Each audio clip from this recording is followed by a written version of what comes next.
A very happy 2025 to all of you. Welcome to the Digital DJ Tips DJ School studio with me, Phil Morse, for your first Tuesday Tips Live of 2025. How you doing, folks? Are you good? You had a good break? You ready to get back? I've shaved my beard, I've cut my hair. I'm all ready for the new year and for all that it's going to bring us in the world of DJing, which is a lot. We've got an exciting time coming for you, and that's only talking about what's coming from Digital DJ Tips. Today, though, we want to talk about something specific, and this is how hobby DJs, this is people like you, are driving the new remix, bootlegs and mashups culture out there. If you play DJ sets, that's you. If you use modern DJ gear, hey, check, that's you. And if you want to stop just playing tracks like in the old days when we used record decks, that's all we did. We played track after track. If you were very skilled, you might do a couple of tricks, but ultimately, unless you were a scratch DJ, that's kind of what you did, right? You played other people's music. If you want to break away from that, there's never been a better time. And in this Tuesday Tips Live lesson, I'm going to explain to you exactly why the environment is right for you to do it and everything else is right for you to do it right now. You're going to get to share your views as well because we're live. And also I'm going to give you some pointers at the end as to where to go to make the most of this opportunity in 2025. It's really exciting as ever to have something to talk about that you can take away and do straight away in your DJing this year. Right, so here is why remixing, bootlegs, mashups, taking stuff that's already existed and putting your spin on it is the new creating in 2025. Step away from the fact that you can do it, which we're going to get onto. It just is an environment where this is something that's happening. Everywhere you look, you turn on the radio, you go to a club, you listen to the music that's pumped in the bars and lounges and wherever you go out to eat or to drink. You listen to the music that's crackling in on your children's TikToks and Instagrams. What are you hearing? You're hearing mashups, bootlegs and re-edits of pop music. Pop music has become this kind of timeless thing. The biggest tracks are now timeless, right? I don't know about you, but my kids know everything from the Beatles and the Eagles and the 70s, all the way through the 80s, 90s, noughties, teens, is that what you call the years from 2010 to 2019? And up to date. They know the lot, they listen to the lot. I caught my daughter singing to Hotel California by the Eagles in the shower the other day, and she's 12. I was very proud of her. Look, music, for whatever reason, is now something that the biggest timeless hits are known by everyone. And so people want to hear new versions of what they already know. It's almost like pop music's maturing to the point where everyone's looking back in order to look forward. And when it comes to dance music, of course, everyone's looking back to the golden age of the 1990s, right? When all the genres kind of started and when the first wave of big name DJs came through and all that. So there is a real thirst there, but also I think there's a thirst for authenticity and for imperfection and for just banging stuff out there that's kind of anti-algorithm and anti-polish and all that. Again, this plays into your hands as a DJ because DJing is all about that, right? It's about the immediacy, it's about now.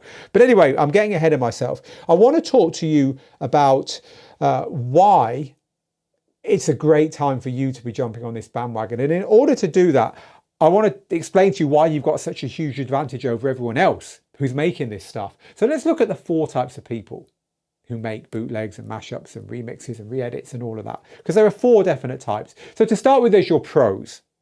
These are the pro DJs who are always pro DJ producers. There's no such thing as a big name festival DJ who doesn't also make music. And by definition, that means they also make remixes and mashups and re-edits of their own stuff, of their friends' stuff, and of other stuff from ages gone by or whatever. You know, how many remixes of Robin S's Show Me Love do you need to hear to understand that rehashing what came before is important for today's modern festival pro DJ producer types, right? Everyone from David Guetta, who's basically based his whole career, certainly the recent times, on rehashing old stuff, through to our very own James Hype, who is certainly not averse to dropping some 90s classics, but remixed and given his touch in his DJ sets, right? So look, this is a thing among pros. Now, in order to do it as a pro DJ, you need to be an extremely talented individual, you need to be driven, and you need to be polished. There's no such thing as, you know, unpolished imperfection in front of a festival crowd. You need to have polish. Some people say there's too much polish in those areas, etc., but you need to be exceptional, right? So the pros are the first people who are making bootlegs and mashups and re-edits. By the way, people say, what's the difference? A bootleg is where you take something and make a version of it completely unauthorized. A mashup is where you take 2 things like completely different or more, and make something completely unauthorized, a vocal from here, drums from here, instruments from here, and so on. And a remix is a little bit deeper than a bootleg. You've gone deeper into making a new version of something, and quite often with the authorization of the record label, although we're not talking about that now. So that's the kind of difference between these things, but they're all joined by you starting with something that already existed and not starting with a blank slate. Right, so that's what we're talking about. And the pros, of course, they're peppering their sets with these, and they're very skilled people, and they have access to a lot of original versions of these, and they know the people who made them, and they're also just very good at this, right?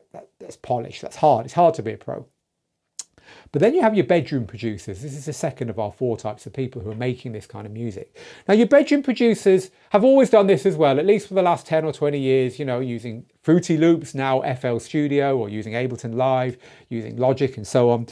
They've often shared them with DJ pools, the DJ Cities and the BPM Supremes and the Zip DJs, etc. of this world, who then share them with DJs. They'll make something at home and hope that the DJs will play it and so on. We had a student once here at Digital DJ Tips who did exactly that. He remixed a Naughty Boy track and sent it, I think it was to DJ City. And then he went off on holiday in Ibiza and he saw Naughty Boy was playing at Privilege, one of the big clubs at the time. So he went to Privilege and Naughty Boy played his song in his DJ set. And you can imagine what it's like to walk into a club and hear your remix of something played. And he didn't know anything about it. He doesn't know the artist. You know, it was the artist found it on the download pool and downloaded it. All unauthorized kind of stuff, grey area stuff. But it happened, right? So this is another way. Bedroom producers who realized a generation ago that they could do everything on a laptop that used to be done in a big studio. Not only to make remixes and bootlegs and mashups, to make all kinds of music, but that was a traditional, if you like. It's become another traditional source. So you've got your pro DJs doing it at the top level, all the way down to your bedroom DJs doing it in their bedrooms and so on, making this kind of music, right? And then you've got the new people. So the new people, they're the kids. If you've got kids, you know what I'm talking about. Musically, which became TikTok, was literally a platform where you could take sanctioned existing mainstream music and do stuff to it, usually dances and mimes, but then very quickly remixing. There were apps that let you do this stuff and so on. So this became a real thing for a generation of people below me. I'm not qualified to talk about it, but it's a thing, right? Transitions, which are often choreographed and get shared and remixed and so on within these communities, within TikTok, within Instagram and so on. Totally divorced from DJing and from the non-online world, and totally divorced from bedroom producers and pro DJs and DJ producers as well. A new subculture going on there, which has gone very mainstream. And this has kind of shown the DJs that it's possible to do this stuff quite easily, because let's face it, if your 12-year-old can do it, then why aren't you doing it, right? So this is an interesting area, and we've been keeping an eye on it. You know, every week I get a new email from some company or PR agency saying, hey, we've got a Mashup app on iOS that lets you take music from Universal BMG and mix it up with music from Sony. And so look, this is a thing, right? So you've got your pro DJ producers, you've got your bedroom producers, and you've got your kids doing it on apps on their phones and sharing on Instagram and on TikTok, etc. And then you've got you, and this is new, and this is exciting. You, hobby DJs, DJs who've traditionally taken other people's music and played it in front of other people. You are the new bootleg, mashup, and re-edit people. You are the people making these remixes. You are the people increasingly driving this huge explosion. And if you don't believe me about the huge explosion, just get on SoundCloud. Rightly or wrongly, because it's a grey area, SoundCloud is where this stuff gets shared. Not only the individual tracks, but also the DJ sets that use these tracks. Get on there and have a look. It's huge. And just go out and listen like I started this piece. Go out and listen, you'll hear it. So this is where unpolished, very quick ideas and bits of DJ sets and things that people have experimented with get shared by people like you, by hobby DJs. So why? Why is it suddenly happening? Well, I think there's a few reasons for this. First reason is you've got the tools. Finally, you've got the tools. Think about it. Inside your DJ software nowadays, inside your software, in a way that even big pro setups like this do not have. They don't have it. But inside your DJ software, inside your little laptop running everything from, you know, virtual DJ to algorithms DJ to Tractor to, Yeah, the lot, Serato, they're all of them, Record Box, trying to remember them all now so I don't offend someone. Look, they've all got the things you need, which are sync, to keep all your music sources, usually 2, 3 or 4, in time with each other. Key shifting and key matching. One touch, everything sounds harmonically right. Then you've got effects and loops, but crucially within the last 12 to 24 months, really high quality sounding stems where you can separate the a cappella from the music, from the drums and from the bass lines and so on. All this stuff, which is utterly unheard of even 10 years ago, is not only available to you as a DJ, you don't have to leave your DJ software to do it. There's almost no excuse not to mess around with this stuff now, because it's literally the press of a button on your DJ controller away while you're actually DJing, right? Even the pro DJs don't have this advantage because it's not built into the gear they're using. And also they need the polish. They need the stuff which works in front of 30,000 people. You don't. You just need something that you can practice with in front of your audiences. And this is the second thing. This is the second thing you've got over everyone else. You've got that over the pros, but over the music producers in their bedrooms, you've got your audience. Because you've got places where you can go and try the music out, whether it's in front of real people in your residency, or when you go and play at parties, underground little events or whatever, or just when you're mixing for yourself and sharing it on SoundCloud or Mixcloud or whatever as a DJ mix, or whether you're live streaming. However you share your DJ, you share your DJing because you're a DJ, that's what you do. They haven't got that, right? But also, you've got taste. You're a curator of music. You're an encyclopedia of this stuff. You got into this because you love music. The kids have got 500 tunes they've heard on TikTok all the way from the 1950s to now. You've got 50,000 up there. And not only that, you know what works on the dance floor. You know what's likely to trigger something in your audiences. You've got the package. You've got everything that these other people who make remixes have got, with none of the constraints. You're not constrained by having to really polish everything before you share it with the world. You have now not only the ability to, but I think almost you've got the responsibility to.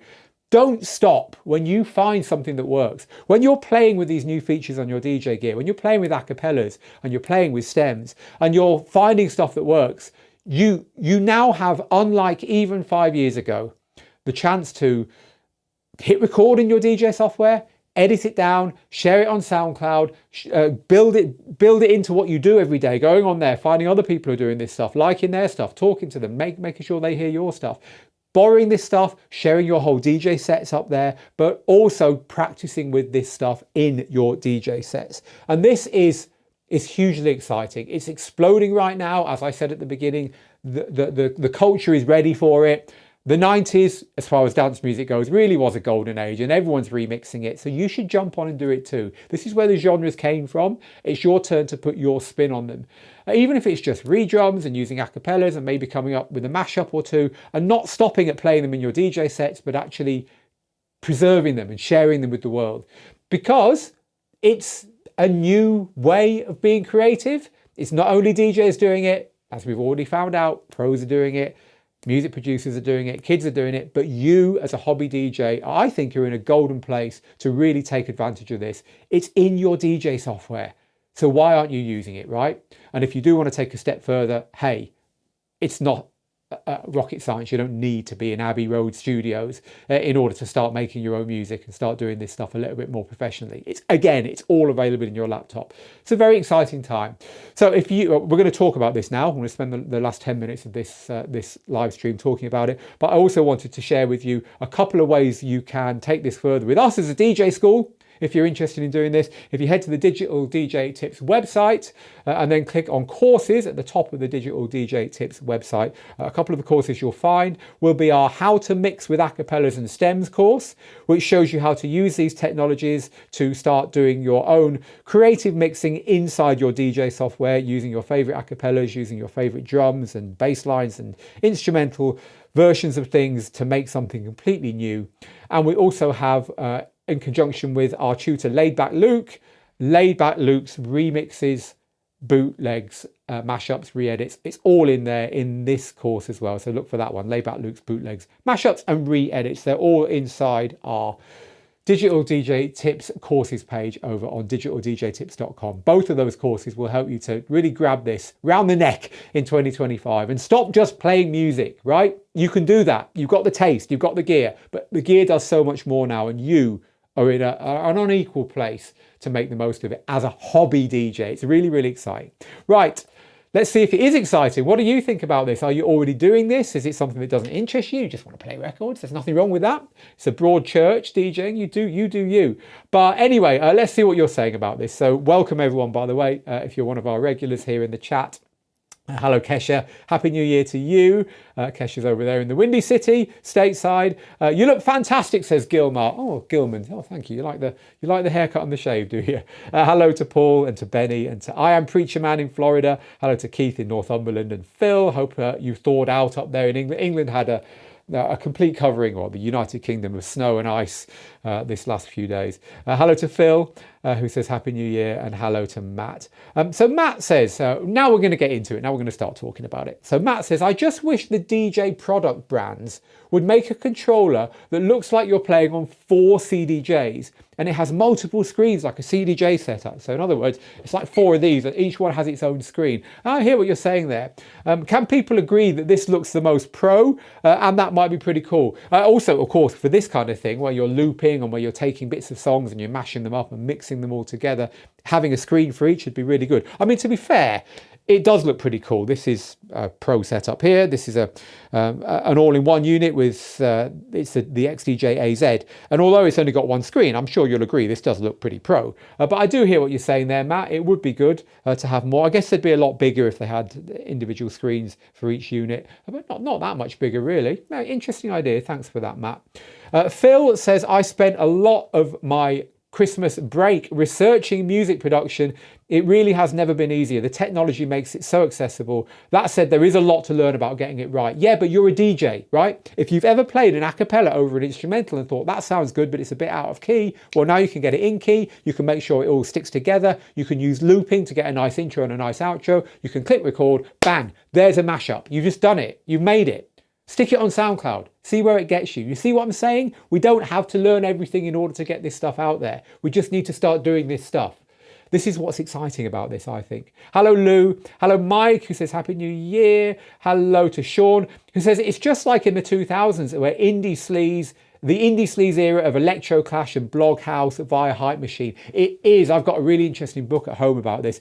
It is, but it's now... I think that was probably the last scene before social and the internet took over, wasn't it? It kind of happened then, but now it's happening as a reaction to social and the internet and the algorithms and the polish and the, everything becoming samey, right? It's almost punk rock, but that was at the time. You're quite right. Those scenes were exactly that, Sean. People forget, that a lot of today's big name DJs came out of those scenes at the early 2000s as well. So this is from Sareen on YouTube. It says, it's funny, 6 or 7 years ago, I'd get so annoyed when DJs wouldn't play the original version of songs. I'd even pride myself as a DJ finding the original versions and then finding creative ways to mix them rather than needing a special edit. There's room for everyone. One of my hobbies, one of my little side things, because I sit here as a DJ journalist and as a technical content creator, and of course as a tutor at Digital DJ Tips, and I'm surrounded by all this stuff, right? I know more than most people about the software, the hardware, the drivers, the utilities, the setup, the menus, it's my job. But inside my head, I yearn for something simpler. And one of my little hobbies is I have a 7-inch DJ setup where I've got 2 little portable turntables, a bit like these, and a very simple mixer. And I collect 7 inches, which are obviously the original versions of songs. And 7 inches aren't really made anymore. So there's kind of like a chunk in time where these things existed. And I do that because, like you, I enjoy the simplicity of it and I enjoy having the original versions. But there's room for everyone. I think that's the point, Sareen. And right now, I think we are seeing a kickback against the samey, algorithmic, polished music that's out there, that's fed to us by Spotify and so on and the radio, and we want something a little bit rawer and a little bit more energetic and a little bit new. And you DJs, you hobby DJs, not only can make it very quickly and very easily based on what's in your head and the taste you've got as music curators, but you've got someone to go and play it in front of. You've got your audiences already, and it feeds back. You see what's working with them, and you get inspired, and you go home and you try something else. And some of this stuff you try live. You know, you're in such a good position to do this. You really are. This is from... So a few of you are asking questions which aren't related to today's topic. That's fine. Come back on one of our public Thursday shows. We try and do them about once a month, and I'll try and answer everything. If you're a Digital DJ Tips student, come to your student live show. There's actually one this Thursday inside your student group, and I can answer any questions at all you've got about anything random there. In fact, I will not stop those shows until we've answered everything, right? So if you are a Digital DJ Tips course owner, then do come to that. We've got one this Thursday. But otherwise, come back to one of our public ones, Matt and a couple of others asking questions that are not related. This is from Mark, who says, it's not like it used to be about 8 years ago. It was a race to get bootlegs played on the radio like Kiss and Capital in London, which is obviously where you are. Thanks for sharing that, Mark. Kesha says, is talking to Cat's Groove, chatting to each other. I love it. It says, I took Phil's power mixing skills course over my holiday break, and the new mix I'm working on sounds good, but I won't have that finished till next week. So if you know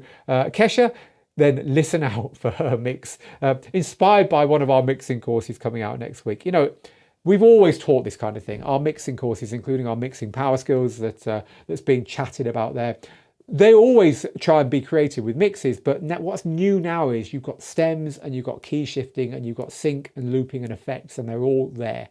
And that does mean that you can do rough and ready, instant, literally instant remixes and bootlegs of anything you want on a whim, and then share them on a whim. It's amazing. So this is from DJ Carlos, who's just giving us a pink hand wave. Thank you, DJ Carlos. It doesn't show me it doesn't show me anything graphic here. I literally get the description of what you typed. So there you go. Christian says, I didn't get a notification about this live. Stupid Facebook. I had to join late. Christian, you can watch the replay of this from the very beginning. That's fine. DJ Valho on YouTube says, being a DJ from the 90s, this is something I've always been doing, but you're right, it's become so much easier with technology, and the quality that you can achieve is so good now too. Milton on Facebook, live mashups are great. It's a great skill, especially when you're doing transitions. Thank you for sharing this.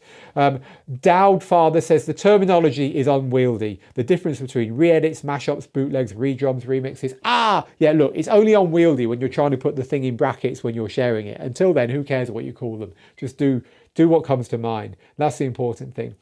Gary says, I like to make reggae mashups of new tunes. Thanks for sharing that, Gary. Vic talking about 7 inches, saying there's plenty of 45s still out there. Phil, a mate of mine, just plays 7 inches on his Twitch stream, as is awesome. And David Morales is a big fan. Oh, he's certainly going to be better than me. I just dabble in this stuff, Vic. I collect the tunes I remember from when I was a kid and play them to anyone who's interested in order to de-stress, really. I do enjoy it. I've got a clear path, some re-edits, some original tracks, world domination, says John on Facebook. Well, there you go, John. You've got a path here that hopefully has been inspired by us. Of course, nothing's easy, but that's not the point. The point is you should be enjoying this stuff and having fun. And Travel Bug is going to be our final comment of the day. Says, I just bought the Numark Mixstream Pro Plus, and after much research, I feel it's the perfect affordable controller for mashups and everything else. And actually not quite the final one, because it's a good one to end with, from Groove Music, who says, what about copyright issues? We're talking about you doing this for fun creatively here. We're not talking about releasing this stuff. We're not talking about making money from this stuff. There is a real, what's the word I'm looking for? Fuzzy area between DJing and mashups and remixes and re-edits and bootlegs. Because if you think about it, as soon as you put that crossfader in the middle on 2 tracks, well, what is that if not a mashup? So if you click record and then you share that on SoundCloud and a few people like it, you're going to be joining literally millions who've done just that. And the worst that can happen, it gets taken down. It's not happening, people. We're the first to say, do it legally. If you want to do something, do it properly. But when it comes to just sharing what you've done with 5, 10, 20, 100 people, no one's taking it down. And if they are, you don't end up in any trouble for it. Now, I'm no lawyer. Don't take that at word. If you don't want to do it, don't do it. But that's the way it's happening. Not only individual tracks, but whole mixes. We always talk about doing it legally. We always talk about using Mixcloud if you've made mixes you're proud of, because they'll stay there forever. There's no guarantees on SoundCloud, but there's a big audience on SoundCloud, and there's a whole subculture. So look, do what you're comfortable with, but ultimately you're being creative. You're not trying to make money off the back of other people's music. And so if you can live with that, the internet generally can live with it as well. I think the record labels are just watching. I don't think most of the time they care. I think they're watching, and they're watching for ideas, and they're watching for talent. It could just be that this explosion of remixes, bootlegs and mashups being driven by DJs like you is going to produce the next generation of music producers who are working with and not against the labels. I don't know, but I certainly wouldn't worry too much about that. Don says, is kind of agreeing, says private parties, copyright issues, they just don't matter. It's the selling of tickets or making money off of it and the public performance. Exactly. You know, if you're performing in front of a crowd. Now, I'm going to end with a story, actually. I'm good friends with someone who, in fact, the people who make this, now this is a little box that it's a very clever way of recording your DJ sets. This is what it looks like. It's called Density.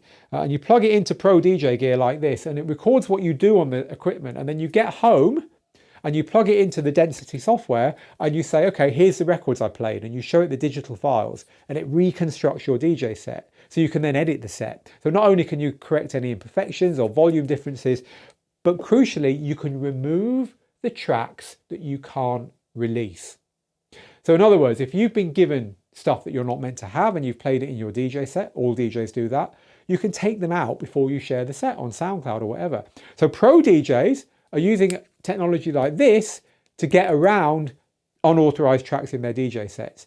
So look, it is a grey area the way it's all working. But anyway, if you are playing at private parties and you're not performing in public, none of this matters. You can just do it. Worry about it later. If people say, hey, I really like your remix, can I license it? You're like, well, yeah, if you can clear the samples. As a hobby DJ, it needn't worry you for your own DJ sets. That's where we're going to leave it. We've been talking about how this could be the year for you if you want to make remixes, if you want to make re-edits and mashups and bootlegs. If you want to learn how to do it with digital DJ tips, check out our How to Mix with Acapellas and Stems course, which will help you to get a handle on it. And also check out our Laid Back Luke course, where he talks about how to use Ableton Live to make bootlegs, mashups and re-edits. You'll find them all on the Digital DJ Tips Courses tab at the top of the Digital DJ Tips home page. And that's it for me. It's been great to be back here after a couple of weeks off for Christmas. I'm looking forward to sharing 2025 with you guys and girls. Thank you for making it such a busy live stream today. All that's left for me to say in time-honoured fashion is get good, get out there, make the moments, and I'll see you very soon. Bye-bye for now.